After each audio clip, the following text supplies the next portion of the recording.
Brazil আর্জেন্টিনাকে ঘিরেই বাংলাদেশে বইছে কোপা আমেরিকার উন্মাদনা।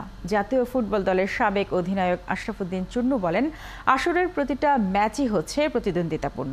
সাবেক এই ফুটবলারের কথা শুনেছেন অর্ণব বাপি। আপনি জাতীয় ফুটবল দলের অধিনায়ক ছিলেন এবং এখনও ফুটবলটা নিয়মিত ফলো করেন। কোপা আমেরিকা দেখে কীরকম লাগছে? আসলে ইউরোপিয়ান খেলা থেকে আমার কাছে সবসময় ভালো লাগে ল্যাটিন আমেরিকার খেলা, অর্থাৎ ব্রাজিল, আর্জেন্টিনা, কলম্বিয়া, চিলি, এদের খেলা খুব কি বলবো, এরা ওয়ান টাচ টু টাচ করে যে ফুটবল খেলে, নান্দনিক ফুটবল যেটাকে বলে, সেই ফুটবলটাই তারা খেলে। এবার বেশ জমে উঠেছে ফুটবলটা। আর্জেন্টিনা সেদিক থেকে কিন্তু ব্রাজিলের থেকে কিছুটা এগিয়ে, কারণ ওরা কোপার ডিফেন্ডিং চ্যাম্পিয়ন এবং বিশ্বকাপ জিতে এসেছে।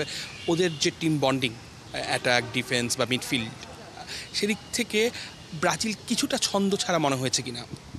হ্যাঁ, আর্জেন্টিনা ভেরি গুড টিম। তারা যে ওয়ার্ল্ড কাপে যে ফুটবলটা খেলেছিল, স্টিল তারা কিন্তু ভালো খেলছে। তাদের স্ট্রাইকার মার্টিনেস কিন্তু গোল করেই যাচ্ছে। তো তাদের টিমটার কম্বিনেশন এবং দলের প্রতি কমিটমেন্ট, একটা জেতার যে আগ্রহ, সব কিছু তাদের ভিতরে আমি লক্ষ্য করেছি। অন্যদিকে ব্রাজিল টিমটা এবার একটু ছন্ন ছাড়া মনে হচ্ছে আমাকে।